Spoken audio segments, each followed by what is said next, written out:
Sobre Shalom.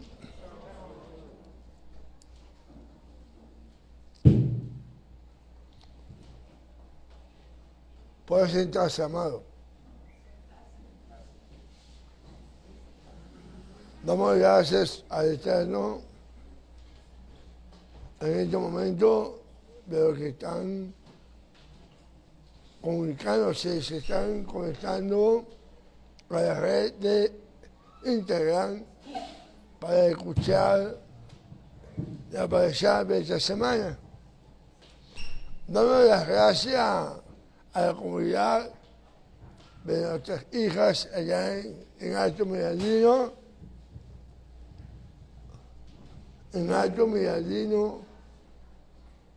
en Maracayo, Villacó, San Cristóbal, y la comunidad mesiánica en Tugua, el camino de nuestro amado hermano Giovanni Espinosa.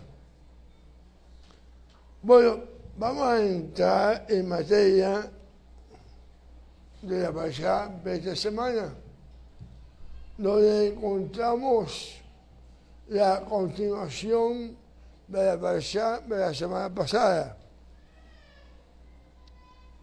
donde aparecen las instrucciones para la construcción del tabernáculo que el Eterno mandó a Moisés construir en el desierto después de la salida de Egipto con los hijos de Israel, con el fin de que Hashem pudiera habitar en medio de, literalmente, dentro de los hijos de Israel. Primero nos habla del aceite para la menorá. Aquí tenemos un ejemplo, la figura de lo que era la menorá allá en el templo.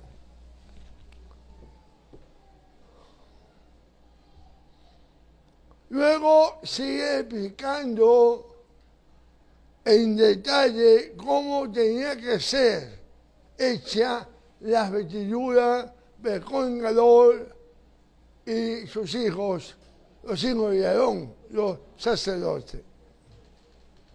Después podemos ver sobre cómo fueron consagrados los sacerdotes, y finalmente encontramos las ordenanzas de saber que es ordenanza, como se llama pues ya para esta semana, las ordenanzas sobre la ofrenda diaria y la descripción de altar de incienso. Y vamos a ver, amado, algunos elementos del Mishkan semejante al tabernáculo celestial.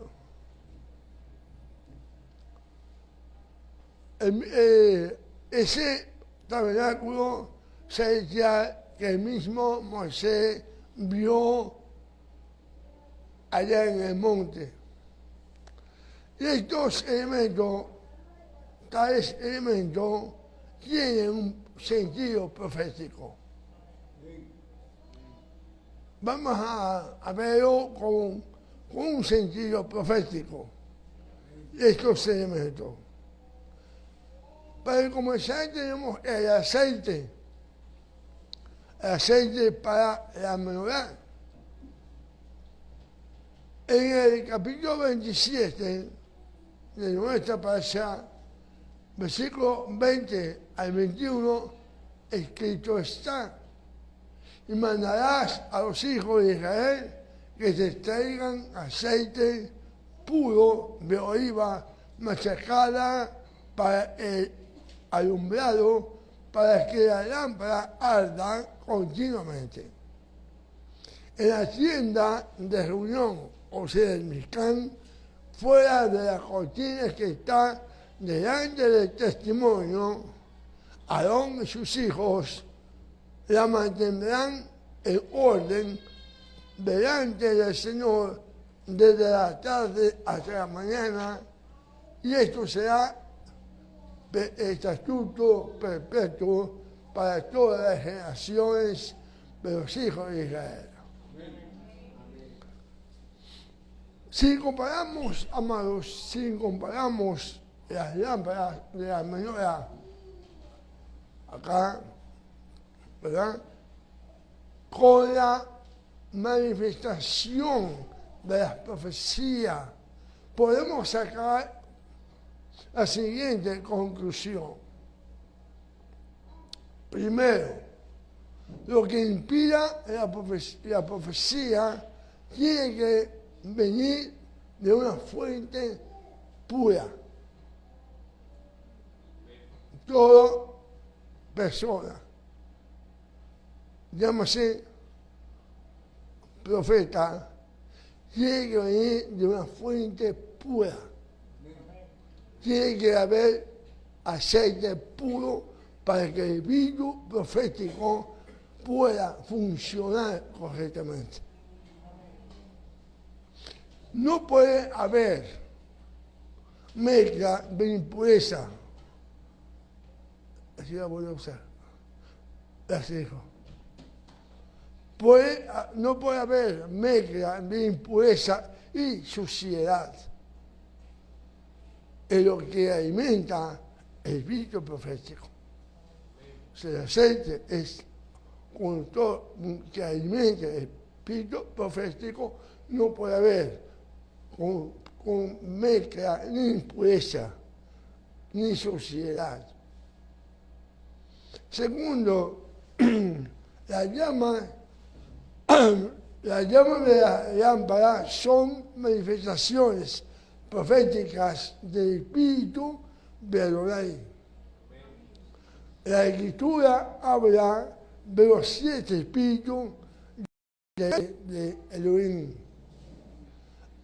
En Apocalipsis está escrito, capítulo 4, versículo 5, del trono salía relámpagos, voces y truenos, y delante del trono había 7 lámparas de fuego ardiendo, que son los 7 espíritus de Elohim. El Mesías Yeshua ha recibido los 7 espíritus de Elohim, conforme está escrito en Isaías 11, del 1 al 5. Leemos.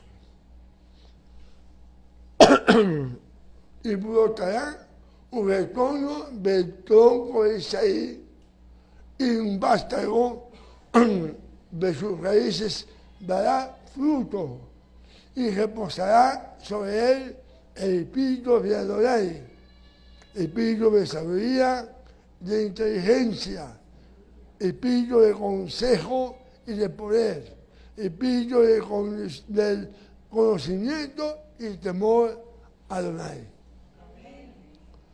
Se dedicará el temor de Adonai y no juzgará por lo que vean sus ojos, y se interesará por lo que oigan sus oídos, sino que juzgará al pobre con justicia y fallará con equidad al pueblo afligido de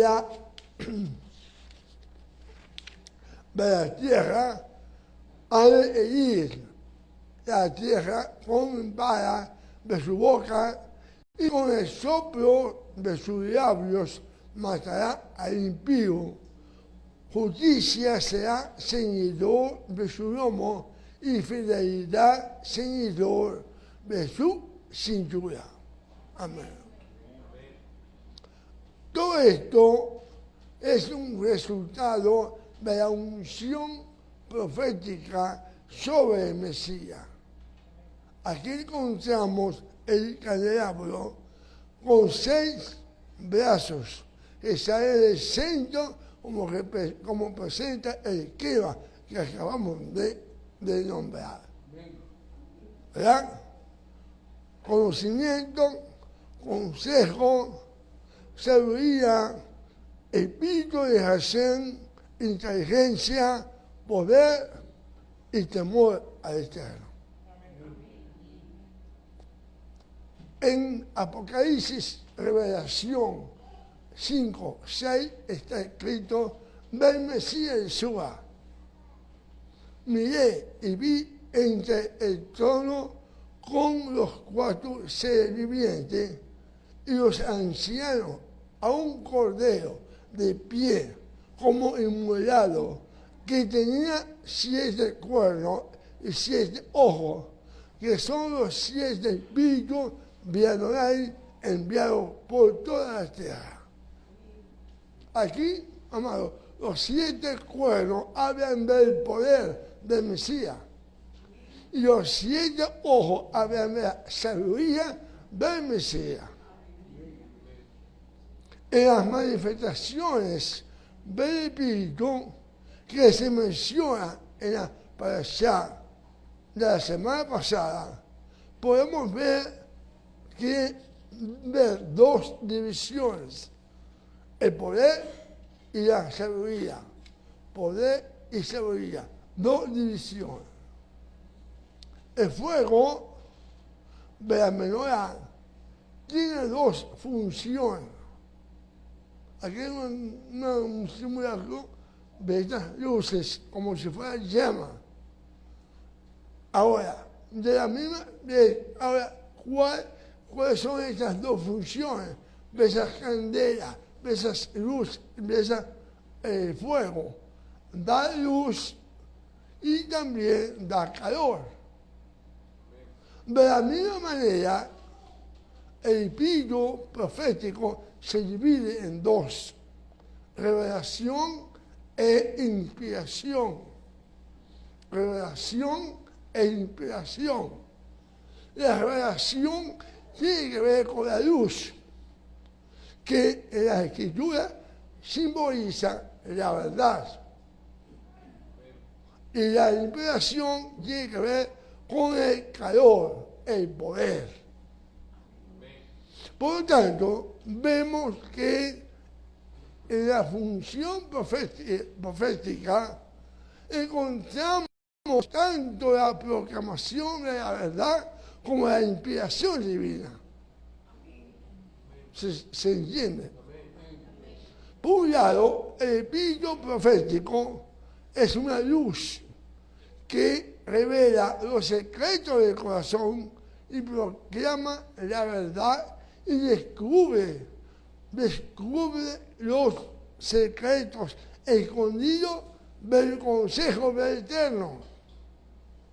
Y por otro lado, el espíritu profético produce poder para transformar a la persona, transformar situaciones y además cosas. Aquí hay algo importante para aquellos que son adoradores, que están dedicados a la alabanza. Aquí hay algo importante. La administración de la alabanza y a través de la intuición de los instrumentos se puede profetizar. ¿Por qué? Porque profetizar no es solamente ver los secretos mediante la luz divina, que revela la verdad, sino que tiene mucho que ver con la administración con instrumentos de sonidos. Esto quiere decir que en la administración de los instrumentos de sonido, bajo una dirección correcta, se transmite el poder de Ruach HaKodesh, el espíritu de santidad. Los sonidos que salen de los instrumentos tocados por personas que están bajo el espíritu profético tiene poder hasta para expulsar a los demonios, como en el caso de David con el rey Saúl, como está escrito en la Torá. El plástico. Bueno, aquí. No, aquí está. Okay. Gracias.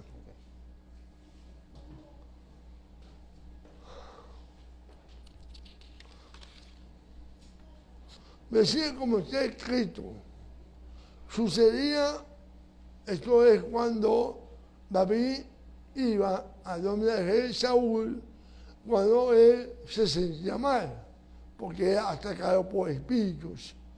Sucedía que cuando el espíritu malo venía a Saúl, David tomaba el arpa, la tocaba con su mano y Saúl se calmaba y se ponía bien y el espíritu malo se apartaba de él. Por eso, cuando se toca acá las alabanzas, ¿verdad? De los sonidos también, de los instrumentos, es algo profético, algo que puede eliminar, expulsar demonios. Y eso también, obviamente, depende de cómo usted está recibiendo esa alabanza. Porque hay algo que quisiera destacar como punto segundo, es que aquí es que el motivo de tocar los instrumentos era alabar al Señor. Aquí es el motivo, el principal es alabar al Señor. No lo hacían para la propia gloria de la persona, ni tampoco para disfrutar de ellos, sino para que el Señor disfrutara de sus instrumentos tocados proféticamente. Porque el centro de la atención en la alabanza tiene que ser Hashem y su hijo Yeshua. Si no lo son, perdemos entonces la razón para la alabanza y el sacrificio no será agradable delante de él. Tenemos el ejemplo de la ofrenda de Caín y Abel. No quiero entrar en detalle en esto, porque se sobreentiende lo que estamos hablando. La primera vez que aparece el nombre Mashiach, Mesías ungido, Mashiach, en Vayikra Levítico, capítulo 4, encontramos la ley, la Torah del sacrificio por el pecado. En ese capítulo 4 de Vayikra aparece el título hebreo, HaMashiach, por primera vez en la Biblia. No solamente una vez, sino 3 veces. En el versículo 3, 5 y 16. Aparece 3 veces. HaMashiach. Es muy interesante que precisamente en el capítulo donde aparece el título HaMashiach, aparece por primera vez, habla de la ofrenda por el pecado. Vemos con clara indicación, vemos claramente indicando que el Mesías tiene algo que ver con la ofrenda del pecado por el pueblo. Yeshua el Mesías es la ofrenda por el pecado de Israel y por el mundo entero. Cosa que lo aceptan nuestro pueblo. Obviamente los que no creen en el Mesías. Pero, ¿qué dice la palabra en Isaías 53, 10 aunque ellos se lo atribuyen a Israel. Pero dice en el versículo 10, pero quiso Yahweh, bendito sea, quebrantarle, le hizo enfermar, cuando su alma se entregue a sí mismo como ofrenda de expiación, verá a su descendencia, prolongará sus días y la voluntad de Adonai en su mano prosperará.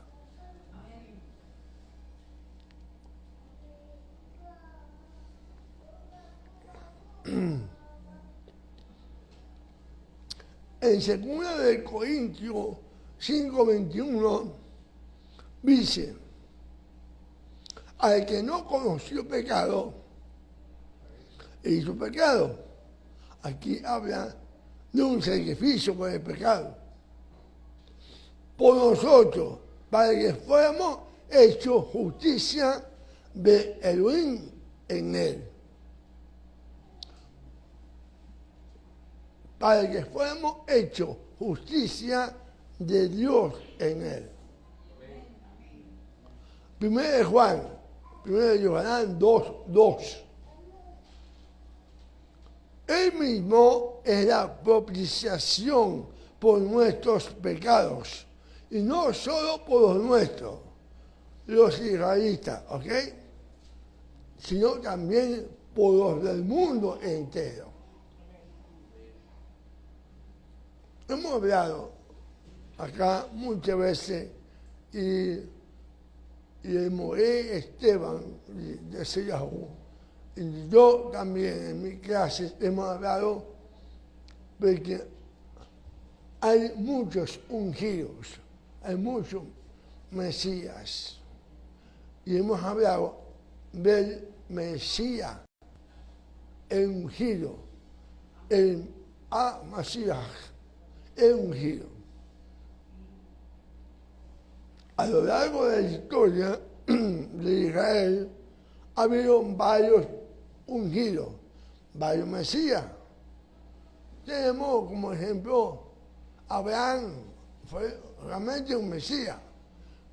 El propio Moisés, desde que estamos acá analizando el libro de Shemot, ¿verdad? Fue un Mesías, pero no era el Mesías. Pero hay uno que lleva el título por excelencia, Hamashiach Yeshua ben Yosef ben David. Ese sí es el Mesías.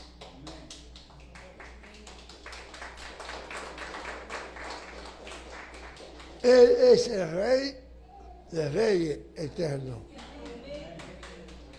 El profeta de los profetas eternos. El Congador eterno y todo lo demás ungido son sombra de él. Durante el tiempo del primer pacto, solo fue ungido quienes, los reyes, los profetas y los sacerdotes. Lo mismo sucede en el Bihashá, en el pacto renovado, puesto que todos los redimidos del Masías Yeshua han sido, mejor dicho, reyes y sacerdotes, como está escrito en Revelaciones, en Apocalipsis 1:6, que dice, ha hecho de nosotros un reino y nos hizo Cohen, sacerdotes, que sirven al bien de su Padre. Y según el Corintios está escrito, ahora bien, el que nos confirma con vosotros en el Mesías y el que nos ungió es el bien. Amén.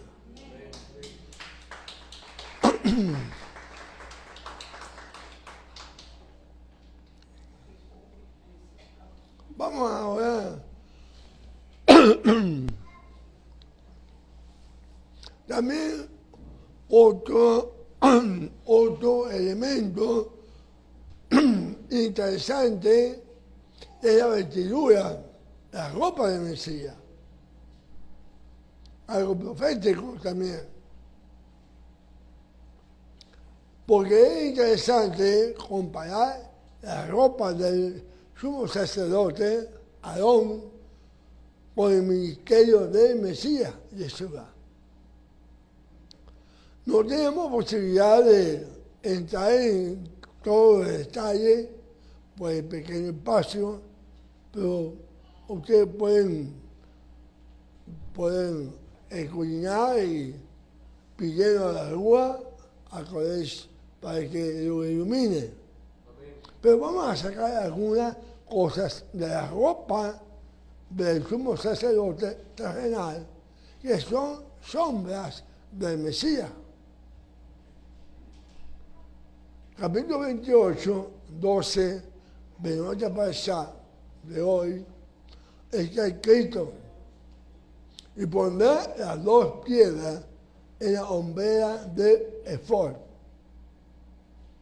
como piedras memoriales para los hijos de Israel, y Aarón llevará sus nombres delante de Adonai sobre sus hombros por memorial. En la ropa de Aarón había dos piedras de ónice. Tengo entendido que son piedras color negro, brillante, muy hermosa por su color, por su textura. Son muy hermosas. Y están colocadas sobre los hombros, los dos hombros, uno en cada lado, del sumo sacerdote. No del sacerdote, del sumo sacerdote.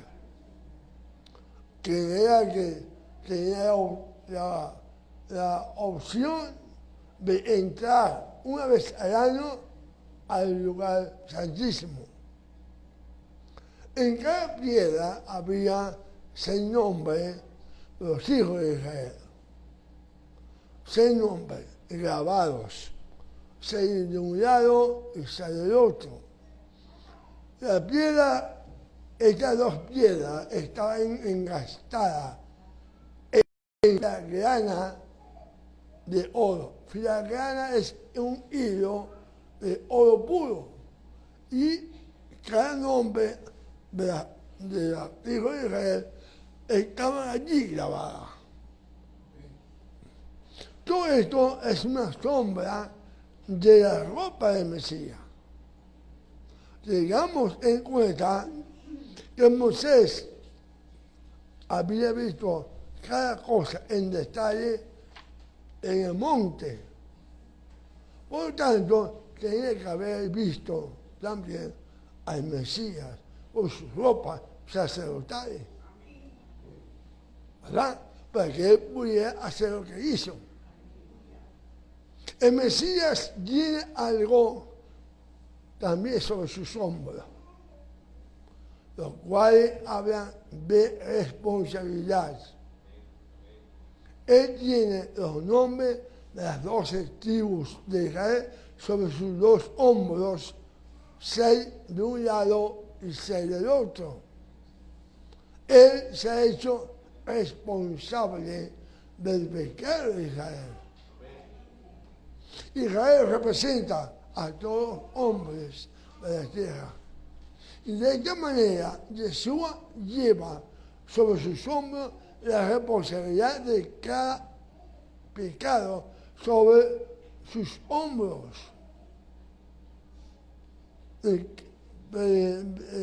Cada nombre de la tierra, de los nombres de hijos de los hombres de la tierra. Él llevó nuestro pecado sobre sus hombros. Cuando el palo de madera, que llama la cruz, fue puesto sobre él en el camino a la crucifixión romana. Ahí él empezó a llevar ese pecado. Para, como dice, para clavarlo allá en el madero. grabar los pecados. Algunos interpretan que es la ley del pecado. También tenemos como intercesor el Mesías, como intercesor. Además, ya hemos visto la parte de la ropa. Ahora veamos algo como intercesor. Vemos también que hay un pectoral de juicio en el pecho del esposo. Sobre el pectoral hay 12 piedras preciosas diferentes. Piedras preciosas diferentes. Cada una con el nombre de una tribu de Israel. De esta manera, el sumo sacerdote, Aarón tenía que llevar los nombres de los hijos de Israel cerca de su corazón. Los nombres de Israel cerca de su corazón. Y llevarle delante de la presencia de Adonai, como está escrito en versículo 29, capítulo 28, que dice, y Aarón llevará los nombres de los hijos de Israel en el pectoral de juicio sobre su corazón cuando entre en el lugar santo, continuamente por memorial delante de Hashem.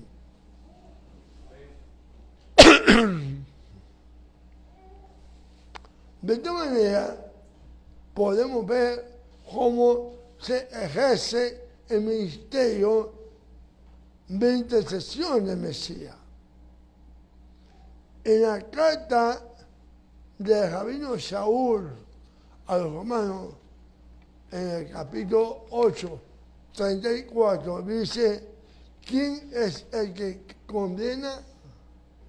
El Mesías Yeshua es el que murió, sin más aún el que resucitó y que además está a la diestra de Dios, el que también intercede por nosotros. Vemos, intercesor.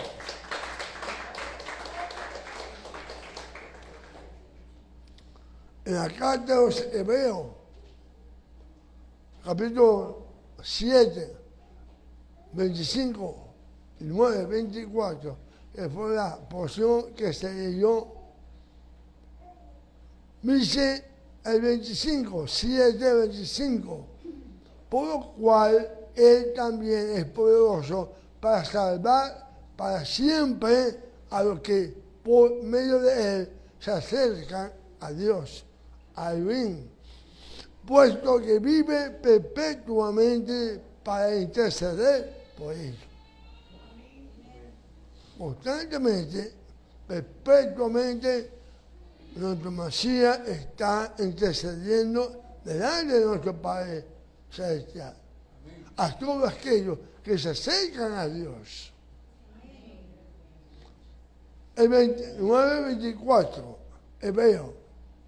Porque el Mesías no entró en un lugar santo hecho por mano, copia del verdadero, sino en el cielo mismo, para presentarse ahora en la presencia de Dios, de por nosotros. Entonces, de esta manera, vemos cómo el Mesías menciona a todos los hijos de Israel delante del Padre. Perpetuamente en el tabernáculo que hay en el cielo, porque Él está en este momento, desde su ascensión a los cielos, está ministrando, intercediendo allá en el tabernáculo de esa figura modelo que Moisés vio e hizo acá en el Mishkan, aquí en el desierto. Entonces, hermanos, debemos de gozarnos, debemos alegrarnos de saber de que tenemos al Mesías propio ahí intercediendo por nosotros, por nuestro pecado. Entonces, gócese, amado. El Mesías está mencionando en este momento el nombre de usted delante del Padre. Él está haciendo memoria de usted delante del Altísimo por siempre. Por siempre. La otra parte, elemento que quise tomar para como pieza profética, el Urim y Tumim. Dentro del pectoral del juicio había un par de cosas que la Escritura llaman Urim y Tumim. No sabemos si eran piedras o eran palitos o algo, objeto, pero era de naturaleza desconocida. Amén. Lo cierto es que se usaban para el sumo sacerdote cuando tenía un grave dilema que aclarar al pueblo de Israel, de tomar una decisión difícil e iba a consultar con el Eterno. Y él llegaba y tiraba esas piezas, que llaman el Urim Tumim, para preguntar al Señor acerca de su voluntad en caso específico, en casos difíciles de resolver. La palabra hebrea, Urim, significa luces. Viene de la palabra or, luz. Urim es luces. Y Tumim significa perfecciones. Entonces, luces y perfecciones. El pectoral del juicio nos revela lo que hay dentro del corazón del Mesías. Primero, vemos que tiene a cada uno de los hijos de Israel en su corazón. ¿Okay? Lo hemos dicho. Hay un valor, amado, muy alto en cada piedra preciosa. Así valora el Mesías cada persona que tiene en su corazón. Y todos ustedes están en su corazón. Ustedes son piedras preciosas ante el Eterno por causa de nuestro Mesías Yeshua. Él le ama, amado. Le ama mucho a usted. Nos ama a todos. Y no dude nunca más de su amor. No tenga duda, amados, sobre su mesianidad, de su divinidad tampoco. Jesús es divino, porque es la palabra viva, la palabra encarnada en él, y la palabra es divina. Y si eso está encarnado en él, es divino.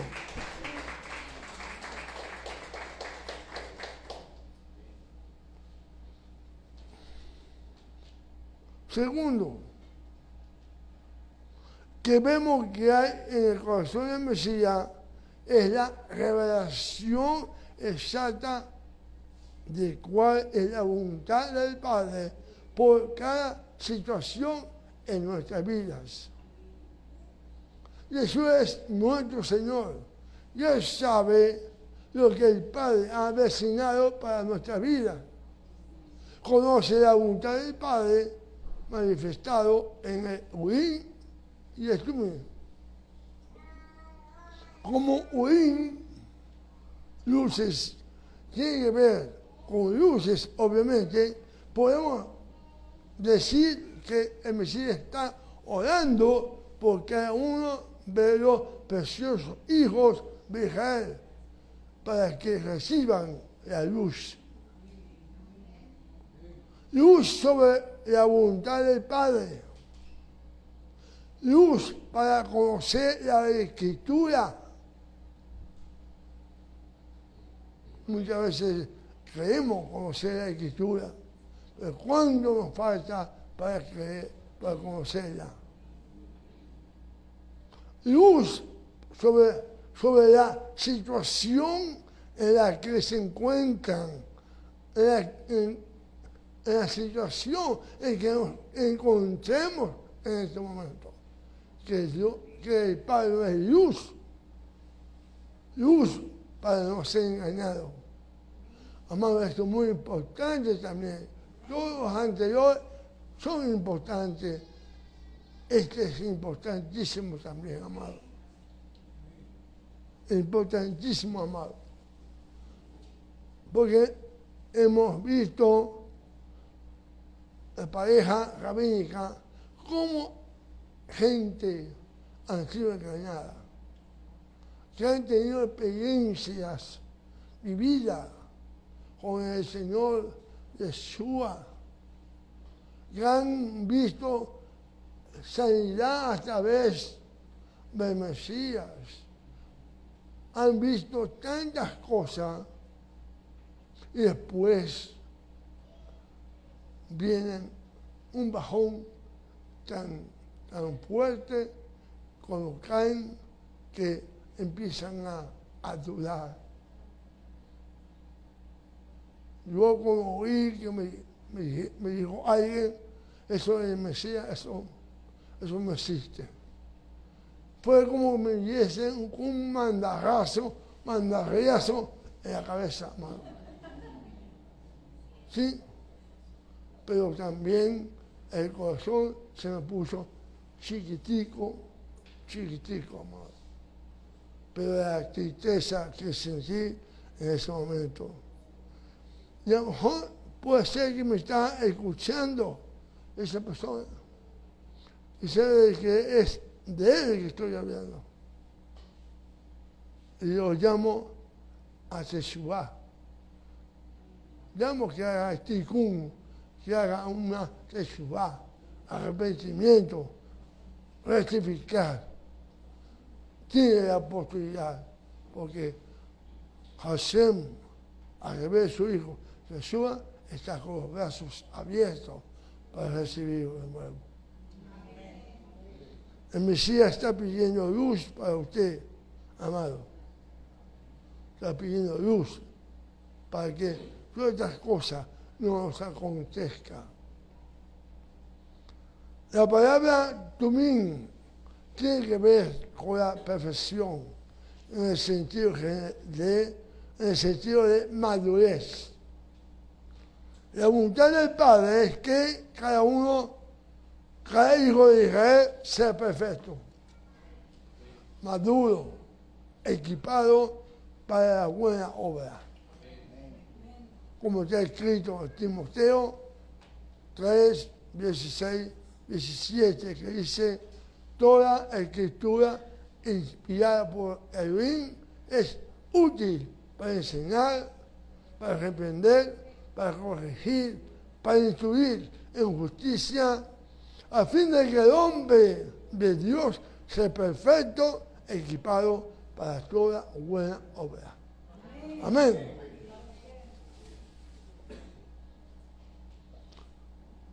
La meta del Padre para su vida, hermano, es que sea perfecto, que sea maduro, que sea equipado para toda buena obra. Para eso está intercediendo el Mesías delante del Padre en este momento. No se cansa sin cesar interceder por cada uno de nosotros. El Urim y el Tumín habla de la realidad del nuevo pacto, donde la Torah está puesta en el corazón del creyente. En las cartas a los Hebreos,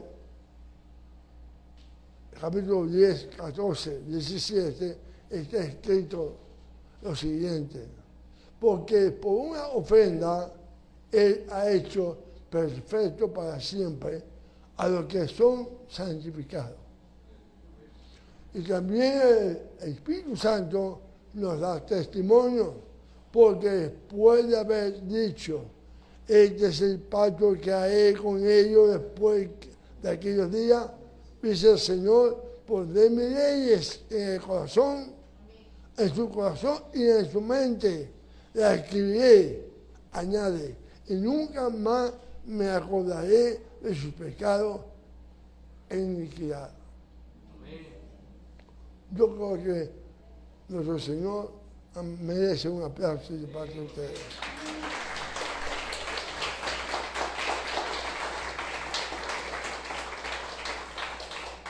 Vemos entonces, amado, que está puesta en el corazón de nosotros que estamos recibiendo la unción de Mesías. Esta es una manifestación de Urim y Tumim, de las luces, de las perfecciones que hay dentro del corazón. El propósito es que tengamos luz y que seamos perfectos. Otro punto es, somos intercesores mesiánicos, por dar ese nombre. El ministerio del Mesías en el cielo está compartido por sus seguidores en la tierra. Somos sacerdotes con Él. Tenemos la misma unción que Él. De esta manera, nos capacita para ser intercesores y así poder colaborar con Él en esta labor tan importante y tan necesaria.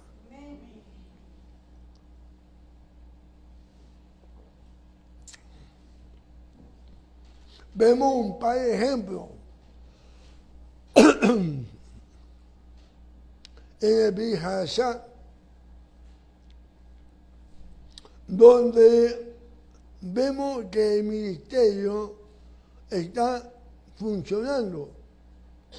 La carta a los Filipenses 1, del versículo 3 al 7, dice lo siguiente: doy gracias a mi Dios siempre que me acuerdo de vosotros, orando siempre con gozo en cada una de mis oraciones, por todos vosotros, por vuestra participación en la Besorá, en el Evangelio, desde el primer día hasta ahora, estando convencido precisamente de esto, que el que comenzó en vosotros la buena obra, la perfeccionará hasta el día del Mesías, Yeshua.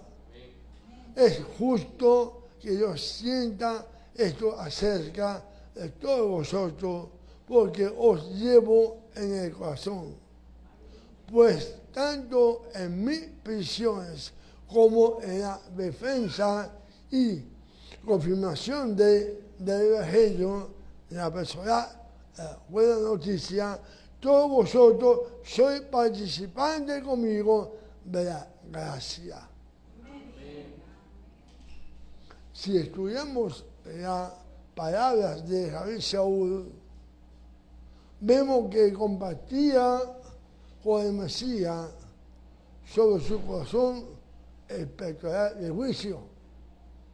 Si comparamos lo que está escrito en Shemot 28, 29, que ya lo leímos, con la palabra del apóstol Pablo, el emisario Pablo, vemos lo siguiente: y Aarón, coloquemos ahí Saúl, Pablo, llevará los nombres de los hijos de Israel.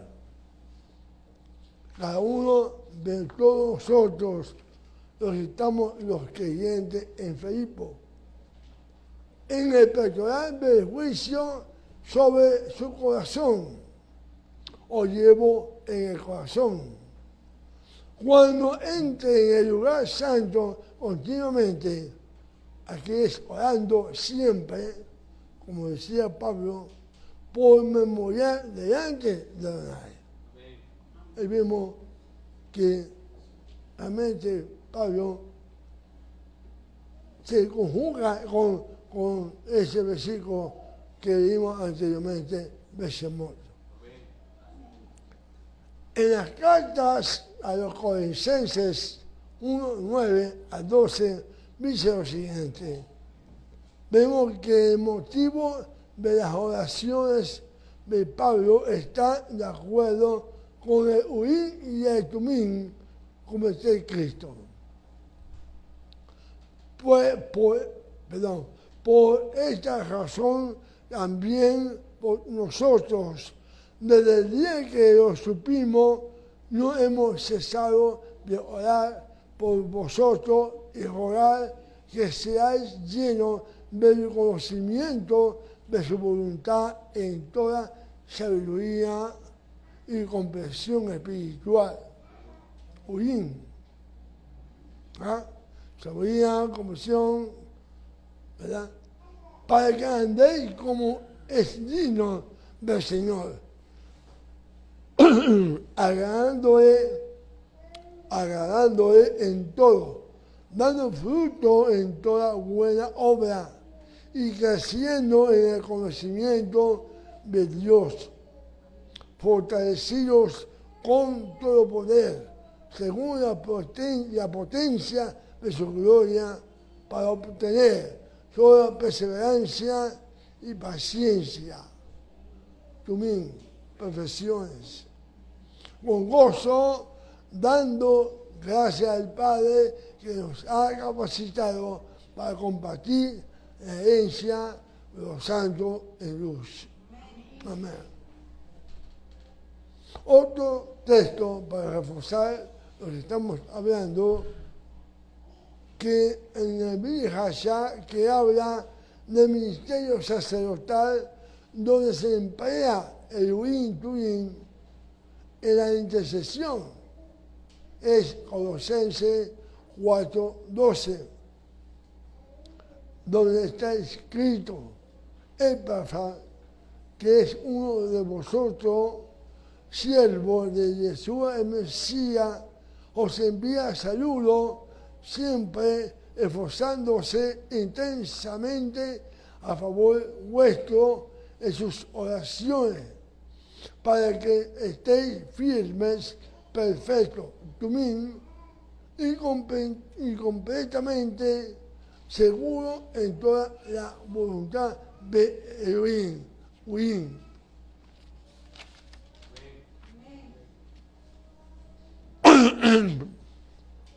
Hoy me ha atacado la garganta.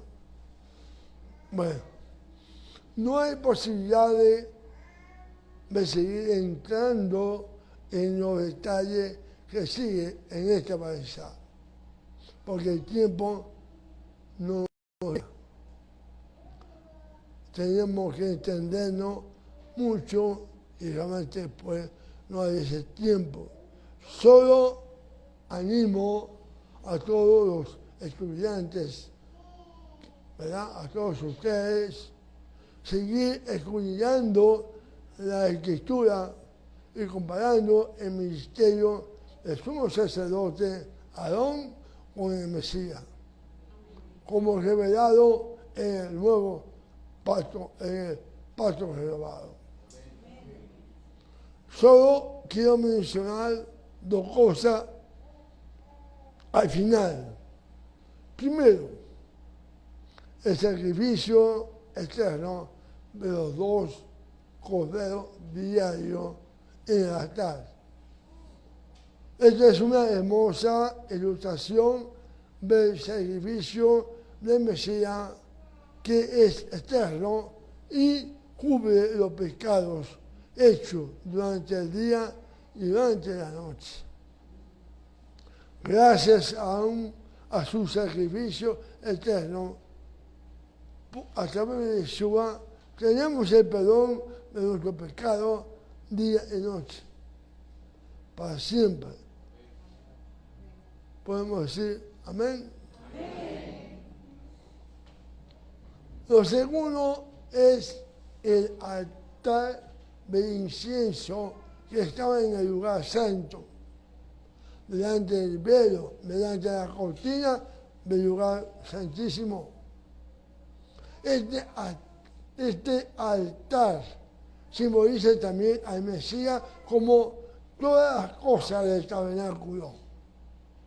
Si comparamos los dos altares, el del atrio y el altar del lugar santo, y conectamos los sacrificios en los altares con la oración, podemos decir que el culto en el altar, en el atrio, simboliza las oraciones en el espíritu, es decir, aquello que llaman lenguas extrañas, lenguas angelicales, donde entregamos nuestros miembros del cuerpo al uso del espíritu como un sacrificio agradable. Y el culto en el altar del incienso simboliza la oración con entendimiento, como está escrito en Corintios 14, 15, que dice, entonces, ¿qué? Oraré con el espíritu, pero también oraré con el entendimiento. Cantaré con el espíritu, pero también cantaré con el entendimiento. Hace falta, amado, esto es como en Daniel. De la misma manera que Daniel practicaba este tipo de oración. Daniel 6:10 dice, podemos ver que él oraba de la gracia. En el Tanakh está en Daniel 6:10, dice, y abiertas las ventanas de su cámara que daban hacia Jerusalén, se arrodillaba 3 veces al día y oraba y daba gracia delante de su Señor como solía hacer antes. Él oraba con entendimiento, cantaba con el espíritu, también cantaba con el entendimiento, como también oraba con el entendimiento. De esta manera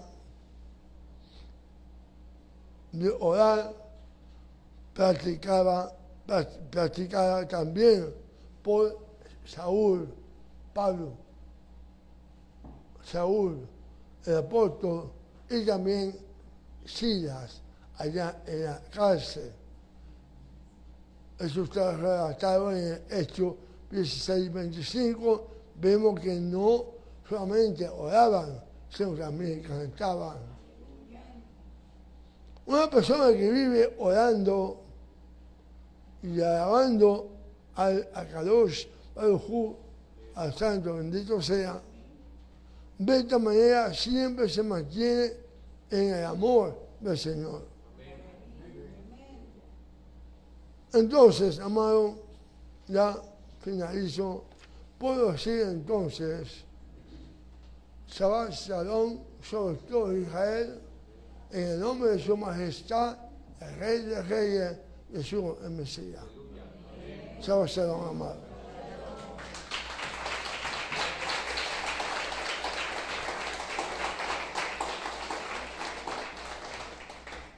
Vamos a sellar esta oración Antes, quiero despedirme de los que están ahorita conectados por las redes, dándole gracias por estar con nosotros y que esta palabra, amados, llegue a sus corazones tan cerca de su corazón, así como está su nombre escrito en el corazón de nuestro Mesías, que está intercediendo en este momento ante nuestro Padre Celestial.